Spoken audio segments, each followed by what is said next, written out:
सही है। William Bentinck Bharat के प्रथम गवर्नर जनरल थे। ये भी सही है, इसलिए विकल्प सी सही होगा। वॉरेन हेस्टिंग्स को 1774 ईस्वी बंगाल का प्रथम गवर्नर जनरल नियुक्त किया गया। 1833 ईस्वी में लॉर्ड विलियम बेंटिक को भारत का प्रथम गवर्नर जनरल बनाया गया। रॉबर्ट क्लाइव बंगाल का पहला गवर्नर नियुक्त किया गया था, जो इस पद पर 1758 से 60 ईस्वी एवं 1765 से 67 ईस्वी की अवधि में रहा। क्वेश्चन नंबर दूसरा, भारत के प्रथम गवर्नर जनरल कौन थे? इसका आंसर है B, Warren Hastings. Question number तीसरा, भारत का प्रथम गवर्नर जनरल कौन था? इसमें आंसर है उपरोक्त में से कोई नहीं। क्वेश्चन नंबर 4, निम्नलिखित घटनाओं पर विचार कीजिए। क्लाइव का पुनः भारत आगमन, इलाहाबाद की संधि, बक्सर का युद्ध, वॉरेन हेस्टिंग्स का भारत का गवर्नर बनना। बक्सर का युद्ध हुआ था 22 अक्टूबर 1764। क्लाइव का पुनः भारत आगमन 3 मई 1765। इलाहाबाद की संधि अगस्त 1765 में। वॉरेन हेस्टिंग्स का बंगाल का गवर्नर बनना 1772 ईस्वी में। प्रश्न नंबर 5, निम्न कथनों में से कौन सा सही नहीं है? जन प्रशासन की नींव वॉरेन हेस्टिंग्स द्वारा मजबूती से रखी गई, जिस पर ऊपरी संरचना कॉर्नवालिस ने की। सही है। ईस्ट इंडिया कंपनी की असैनिक और सैन्य सुधार करने का श्रेय क्लाइव को था।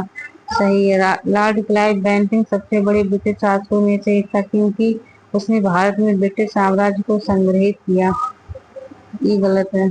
लॉर्ड डलहौजी ने यूपी के सिद्धांत के आधार पर ब्रिटिश साम्राज्य में समृद्ध क्षेत्र जोड़े। ये सही है। क्वेश्चन नंबर 6, भारत में ब्रिटिश साम्राज्य का संस्थापक कौन था? इसका आंसर है सी, लॉर्ड क्लाइव। अंग्रेजों के विरुद्ध बनारस विद्रोह का नेतृत्व किसने किया था? राजा चेत सिंह ने 1781 ईस्वी में किया था। कलकत्ता में एशियाटिक सोसाइटी की स्थापना के समय बंगाल का गवर्नर जनरल कौन था? इसका था वॉरेन हेस्टिंग्स। क्वेश्चन नंबर 9, सुरक्षा प्रकोष्ठ की नीति संबंधित है वॉरेन हेस्टिंग्स से। क्वेश्चन नंबर 10, रिंग फेंस नीति का संबंध इनमें से किससे है? वॉरेन हेस्टिंग्स से। निम्नलिखित में से किसने बंगाल में द्वैध शासन प्रणाली को समाप्त किया? सी, वॉरेन हेस्टिंग्स। बंगाल में द्वैध शासन प्रणाली किसके द्वारा लागू की गई? रॉबर्ट क्लाइव के द्वारा। किस गवर्नर जनरल पर महाभियोग का मुकदमा चलाया गया? वॉरेन हेस्टिंग्स के ऊपर। निम्नलिखित में से किस पर ब्रिटिश संसद में महाभियोग का मुकदमा चलाया गया? ये चलाया गया वॉरेन हेस्टिंग्स पर। भारत में न्यायिक संगठन की स्थापना किसने की? लॉर्ड कॉर्नवालिस ने। निम्नलिखित में से किस गवर्नर जनरल ने भारत की संविधाबद्ध सिविल सेवा कोवेनेंटेंट सिविल सर्विस ऑफ इंडिया का सृजन किया, जो कालांतर में भारतीय सिविल सेवा के नाम से जानी गई? सी, कॉर्नवालिस। भारतीय लोक सेवा का प्रवर्तन किया गया बी, कॉर्नवालिस के शासनकाल में। 18वीं शताब्दी के उत्तरार्ध में किसे प्राय कंपनी बहादुर शान और शौकत का स्थानीय प्रतिनिधि कहा जाता था? बी, दरोगा को। लॉर्ड कॉर्नवालिस की कब्र कहाँ स्थित है? गाजीपुर में। लॉर्ड बेलेजी द्वारा लागू की गई सहायक संधि व्यवस्था के बारे में निम्नलिखित में से कौन सा कथन लागू नहीं होता है? दूसरों के खर्च पर एक बड़ी सेना बनाए रखना, किया था भारतीय नेपोलियन के खतरे से सुरक्षित रखना, कंपनी के लिए नियत आय का प्रबंध करना नहीं है, भारतीय रियासतों के ऊपर ब्रिटिश सर्वोच्चता स्थापित करना। सही है। लॉर्ड बेलेजी की सहायक संधि को स्वीकार करने वाला पहला मराठा सरदार कौन सा था? पेशवा बाजीराव द्वितीय। 1802 ईस्वी की बसंत की संधि पर हस्ताक्षर किसके मध्य हुए थे? अंग्रेज तथा बाजीराव। सहायक संधि को स्वीकार करने वाला पहला शासक कौन था?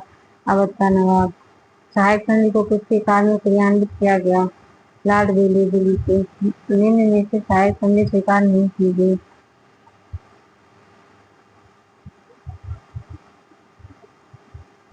सहायक संधि व्यवस्था को स्वीकार करने वाले प्रथम भारतीय देशी शासक कौन थे? ये थे हैदराबाद के निजाम। निम्नलिखित पर विचार कीजिए जिन्होंने लॉर्ड वेलेस्ली के साथ सहायक संधि की थी और उनके द्वारा किए गए संधि का सही कालांतरण नीचे दिए गए कोड से पता कीजिए। सबसे पहले हैदराबाद, फिर मैसूर, अवध, सिंधिया। भारतीय राज्यों पर अंग्रेजी प्रभुत्व स्थापित करने के लिए किसने प्रशासन में सहायक संधि प्रणाली का सूत्रपात किया? Lord Wellesley.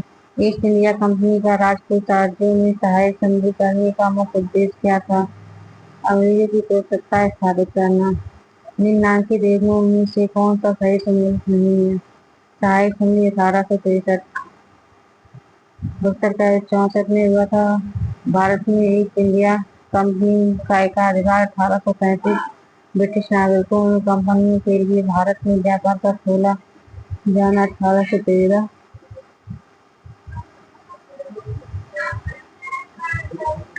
वेलेस्ली की सहायक संधि 1798 में हुई थी। उस समय जब नेपोलियन की शक्ति के सामने यूरोप में साम्राज्य धराशायी हो रहे थे, नीचे लिखे गवर्नर जनरलों में से किस एक ने भारत में ब्रिटिश पताका फहराए रखी? ये थे वेलेस्ली। आंग्ल नेपाल युद्ध किसके शासनकाल में हुआ था?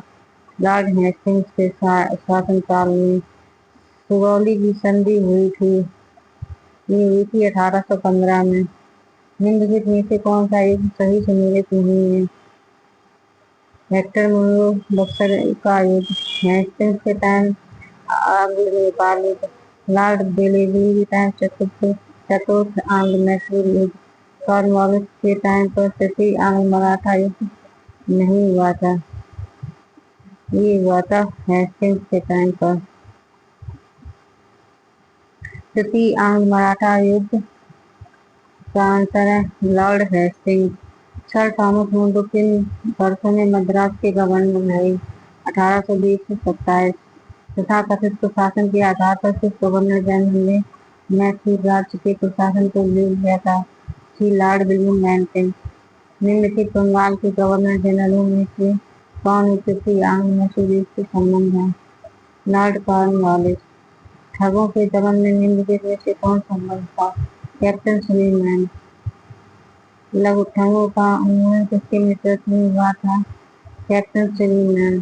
सती प्रथा पर पाबंदी किसने लगाई? विलियम बेंटिक ने। सती को गैर कानूनी किसने घोषित किया? विलियम बेंटिक ने। विलियम बेंटिक के द्वारा सती प्रथा किस वर्ष समाप्त की गई? 1829 ईस्वी में। इनमें से किस वर्ष बंगाल से दासों के निर्यात को रोक लगा दिया गया? 1789 ईस्वी में। क्वेश्चन नंबर 45, लॉर्ड डलहौजी द्वारा अवध का अंग्रेजी राज में विलय निम्न में से किस रीति से हुआ था? ये हुआ था कुप्रशासन के कारण। बघात रियासत का ब्रिटिश में विलय कब हुआ? ये हुआ 1850 में। ब्रिटिश साम्राज्य में अवध का विलय हुआ था 1856 ईस्वी में। विलय का सिद्धांत के तहत निम्नलिखित राज्यों पर विचार कीजिए और उसने कालांतरण व्यवस्थित कीजिए। सबसे पहले नंबर बघात, फिर सतारा, फिर उसके बाद में झांसी और उदयपुर। निम्नलिखित में से कौन सा युग सुमेलित है? 1856 ईस्वी में अवध का विलय हुआ था। निम्नलिखित में से किसने विलय की नीति नियोजित क्रियान्वित की? लॉर्ड डलहौजी ने।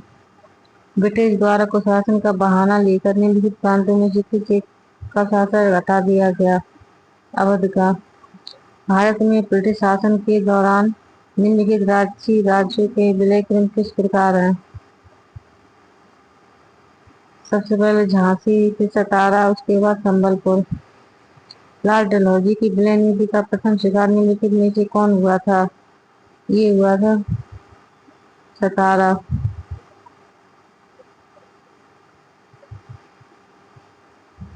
जेम्स एंड्रयूज रैमजे भारत के किस गवर्नर जनरल का वास्तविक नाम था? ये था लॉर्ड डलहौजी का नाम। अंग्रेजों द्वारा सिंध विजय संपन्न हुआ। लॉर्ड एलनबरो के समय सिंध पर ब्रिटिश ने कब्जा किया। 1843 ईस्वी में सिक्किम का भारत में विलय किसने किया था? लॉर्ड डलहौजी ने। निम्नलिखित में से कौन अवध का ब्रिटिश रेजिडेंट था जब अवध का ब्रिटिश साम्राज्य में विलय हुआ? James Outram. भारत में प्रथम रेलवे लाइन किस ब्रिटिश गवर्नर के समय बिछाई गई थी? लॉर्ड डलहौजी के टाइम पर। भारत में प्रथम रेल लाइन का निर्माण किन नगरों के बीच हुआ? बम्बई से थाने के बीच। भारत में पहली रेलवे लाइन कब शुरू हुई? 1853 ईस्वी में। किस कंपनी ने सर्वप्रथम भारत में रेल यात्रा प्रारंभ की? Great Indian peninsula railway. British भारतीय राज क्षेत्र का अंतिम प्रमुख विस्तार हुआ डफरिन के समय पर। पब्लिक वर्क्स डिपार्टमेंट को 1845 के दौरान शुरू देने वाले थे लॉर्ड डलहौजी। विधवा पुनर्विवाह अधिनियम किसके शासनकाल में क्रियान्वित किया गया? लॉर्ड कैनिंग के। 1 नवंबर 1858 को महारानी विक्टोरिया का घोषणा पत्र इलाहाबाद में पढ़कर सुनाया था लॉर्ड कैनिंग ने। निम्न में से कौन भारत का प्रथम वायसराय था? Lord Canning. 1 नवंबर 1858 को महारानी विक्टोरिया का घोषणा पत्र पढ़कर सुनाया था लॉर्ड कैनिंग ने इलाहाबाद में। Question number 69। अपने पुत्र के स्थान पर दूसरे उत्तराधिकारी को गोद लेने के अधिकार को पुनः स्थापित किया था? 1858 की सामग्री की घोषणा ने। महारानी विक्टोरिया को भारत की सामग्री नियुक्त किया गया 1877 ईस्वी में। निम्नलिखित में से किस गवर्नर जनरल ने भारत में दास प्रथा को समाप्त किया? एलनबरो ने।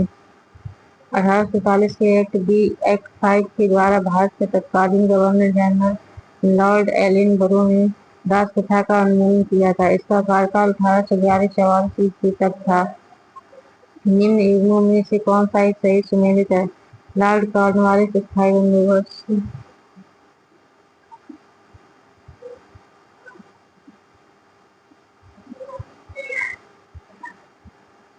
लॉर्ड कॉर्नवालिस ने 1793 ईस्वी में स्थायी बंदोबस्त की गाड़ी लागू की, जबकि चतुराईपूर्ण निष्क्रियता या कुशल आक्रमणता की नींव जॉन लॉरेंस सहायक संधि बेलेगली से बेतरफ का सिद्धांत डलहौजी से संबंधित है। भारतीय राष्ट्रीय कांग्रेस की स्थापना A.O. ने लॉर्ड डफरिन के कार्यकाल में की थी। निम्नलिखित में किसका सुमेल नहीं है? लॉर्ड कॉर्नवालिस स्थायी बंदोबस्त से संबंधित है। बेलेगली सहायक संधि, डलहौजी बेतरफ सिद्धांत से। ये वाला गलत है। स्थायी बंदोबस्त किसके शासनकाल में प्रारंभ किया गया? लॉर्ड कॉर्नवालिस के। निम्नलिखित में से सही सुमेलित नहीं है। लॉर्ड कॉर्नवालिस स्थायी बंदोबस्त, बेलेगली सहायक संधि, हेस्टिंग्स द्वितीय में मराठा युद्ध में तृतीय में मराठा युद्ध से संबंधित है। और लॉर्ड विलियम बेंटिक 1829 का 70वां रेगुलेशन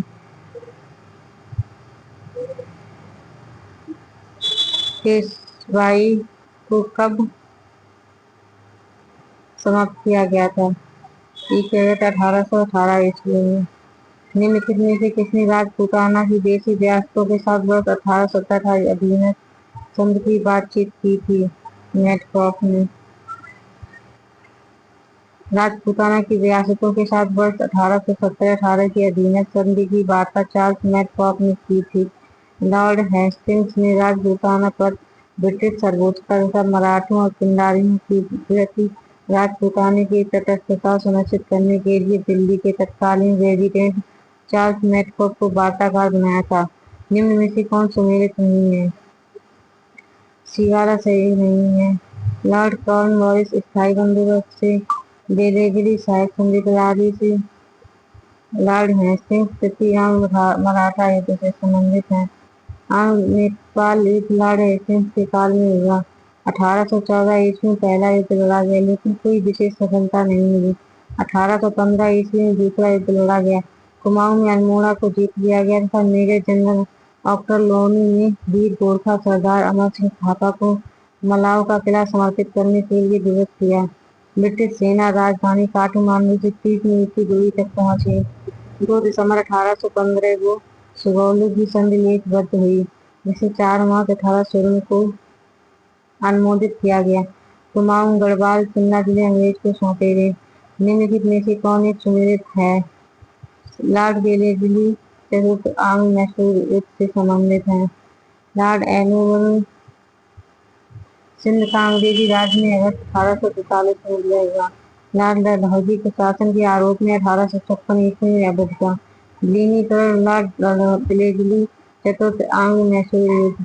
लॉर्ड हेस्टिंग्स तृतीय आंग्ल मराठा युद्ध 1817-18 ईस्वी। अतः विकल्प सी सही सुमेलित है। निम्नलिखित में से कौन सा युग्म सही सुमेलित नहीं है? लॉर्ड डलहौजी ने अवध का विलीनीकरण किया। डफरिन भारतीय राष्ट्रीय कांग्रेस की स्थापना के टाइम पर थी। Lord William Bentinck charter act 18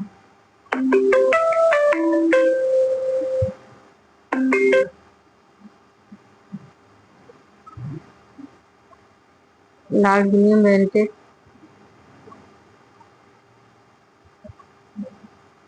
charter act 1835 का पारित होना। निम्न में से कौन चतराईपुर निष्क्रियता की नीति के साथ जुड़ा है? ये जुड़े हैं John Lawrence.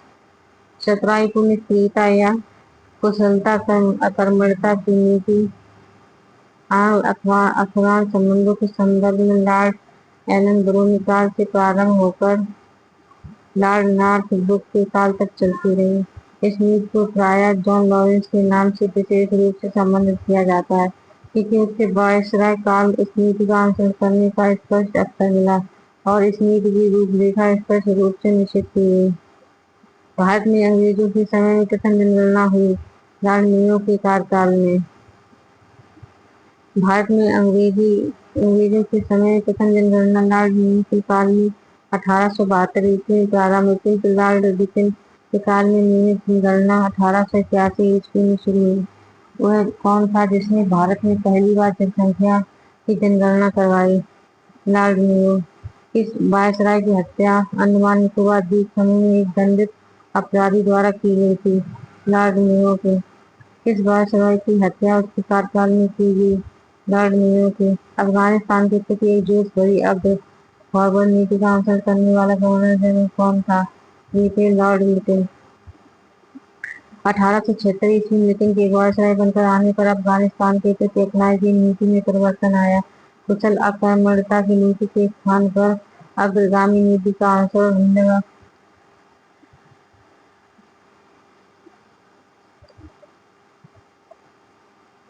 Question number 87, Afghanistan के प्रति आक्रामक नीति किस वायसराय ने अपनाई थी? ये थी लॉर्ड लिटिल। कौन भारत का वायसराय सबसे दीर्घ काल तक रहा? Lord Curzon. लॉर्ड कर्जन 1899 से 1905 तक लगभग 7 वर्ष तक रहे। लॉर्ड डफरिन 1884 से 88 ये 4 वर्ष तक रहे। लॉर्ड हार्डिंग 1910 से 1916 ये 6 वर्ष तक रहे। लॉर्ड मेयो 1869-72 से 3 वर्ष तक रहे। भारत में स्थानीय स्वायत्त शासी संस्थाएं 1882 की शक्ति में थी लॉर्ड रिपन के द्वारा। भारत में स्थानीय स्वायत्त शासन को किसने प्रोत्साहित किया था? लॉर्ड रिपन ने।